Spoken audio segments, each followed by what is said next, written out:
C'est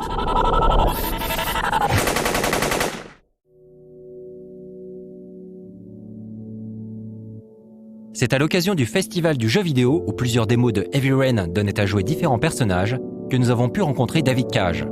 Il a bien voulu répondre à nos questions sur son dernier jeu, un titre noir, très noir, atypique et dérangeant, qui a soulevé bien des interrogations et des doutes. Au point que l'on sent chez le réalisateur d'Heavy Rain et le fondateur de Quantic Dream une peur sourde de ne pas être compris, et ce malgré le passif du studio et ses précédentes expérimentations dans le genre sensitif avec Fahrenheit.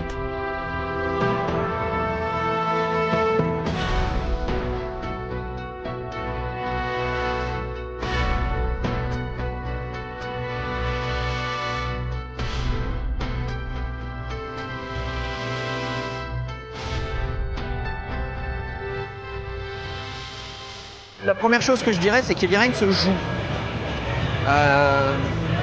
Parce que quand on parle d'une expérience qui est basée sur la narration, qui est basée sur la mise en scène, qui est basée sur l'émotion, dans l'esprit de beaucoup de gens dans notre industrie, ça veut dire « Ah d'accord, il y a des cutscenes ».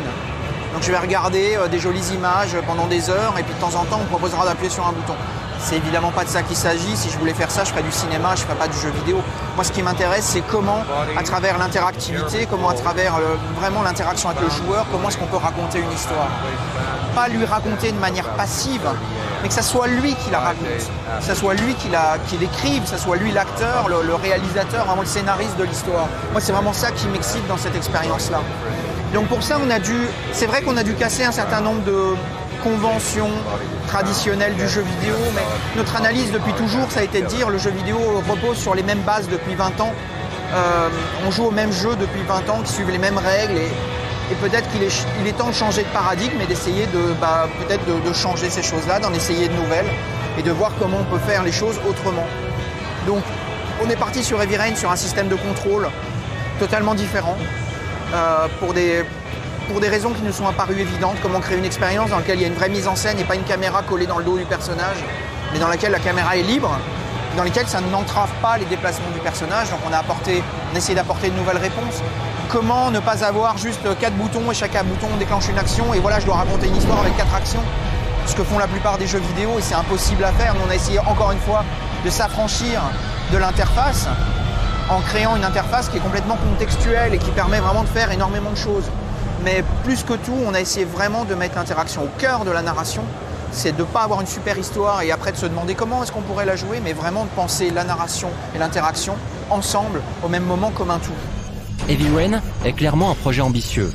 Sa jouabilité, faite de QTE et de contrôle à réaction, se joue des conventions pour proposer une immersion nouvelle, favorisée par les compétences techniques des programmeurs Quantic Dream. Le jeu est magnifique. Mais au-delà des graphismes et de la jouabilité, la narration propre aux jeux vidéo, interactive, est au cœur du projet Heavy Rain.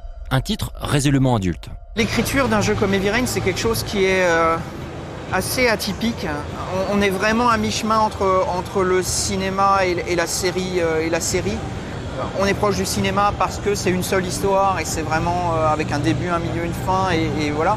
On est proche de la série parce que, en termes de durée, on n'écrit pas une histoire qui dure 1h30, mais on écrit une histoire qui dure entre 8 et 10 heures. Donc il faut de la matière et il faut vraiment développer les personnages d'une manière plus importante peut-être que dans un film classique. Donc c'est quelque chose qui est assez atypique, c'est quelque chose qui est aussi difficile à écrire parce qu'on n'écrit pas une histoire, mais on écrit plusieurs histoires avec des embranchements, avec des variations. Donc c'est vraiment essayer de permettre aux joueurs de jouer physiquement avec l'histoire. Et ça, l'écriture doit l'anticiper et donc le prévoir d'une manière qui soit à la fois intéressante pour le joueur, mais aussi cohérente par rapport à qui sont les personnages, comment ils peuvent se comporter, qu'est-ce qu'ils peuvent faire, qu'est-ce qu'ils peuvent dire. Donc ça a été vraiment un gros travail, un travail assez difficile. Je me suis un peu compliqué la vie en voulant écrire non pas l'histoire d'un personnage, mais de 4 personnages et de les traiter les 4 de manière égale. Donc c'est vraiment 4 personnages à qui j'ai essayé de donner une vie, un background, une histoire, des motivations, un profil psychologique pour qu'on le joueur ressente une vraie empathie pour les 4, même si les 4 sont très très différents, mais qu'on se sente engagé émotionnellement de la même manière avec les 4. Et ces 4 personnages seront confrontés à une question assez difficile qui est jusqu'où est-on prêt à aller par amour ? Et chacun de ces 4 personnages aura à y répondre de manière différente. Mener à terme un projet original et ambitieux, c'est plus facile lorsqu'on est seul, à travailler dans son coin sur un jeu WiiWare ou XBLA, totalement azimuté. Mais à la tête d'une grosse équipe, il faut souvent qu'un déclic se fasse. pour que soudainement, tout le monde se sente investi d'une force nouvelle, persuadé d'avancer dans la bonne direction et de défricher un terrain menant à un nouvel Eldorado ludique. Un tel déclic est sans doute essentiel à la vie d'une équipe et à la qualité de son travail. Il y a forcément des moments où il y a des déclics sur un jeu comme ça. Alors c'est assez difficile parfois pour les équipes parce que les équipes travaillent très dur, ont vraiment le nez dans le guidon et souvent sur des aspects très spécifiques du jeu. Et on n'a pas toujours le temps de faire un pas en arrière et de regarder ce qu'on a fait. Moi j'essaye de l'avoir parce que c'est un peu mon rôle, de vraiment sentir à quel moment le jeu émerge, à quel moment on ressent quelque chose et si on ne ressent pas, pourquoi on ne le ressent pas et qu'est-ce qu'on peut faire pour que ce déclic se produise. Mais il y a des moments avec l'équipe, notamment c'est les démos. Je crois que le moment où on a travaillé sur le casting, on a travaillé vraiment comme des fous pendant 3 mois pour tenir cette date de l'E3 et être présent sur le stand Sony. Et c'est vrai que quand on a regardé ensemble au petit matin, avant que je prenne l'avion, on a regardé le travail, on s'est dit il se passe quelque chose. Et on a eu le même sentiment en regardant le taxidermiste.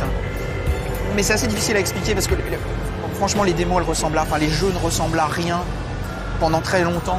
Et à un moment, parce que tout le monde a fait son boulot et a travaillé très dur, à un moment, tout commence à s'enclencher, tout commence à fonctionner ensemble. Et là, il y a quelque chose qui, normalement, apparaît, qui n'était pas là avant. Et ça apparaît vraiment par magie, c'est bizarre.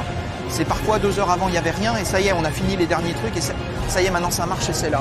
Et c'est vraiment des moments, honnêtement, des moments de magie. Et moi, c'est pour ces moments-là, surtout que je fais ce métier-là, parce que c'est quelque chose qui est assez intéressant à vivre. Everything I did for love.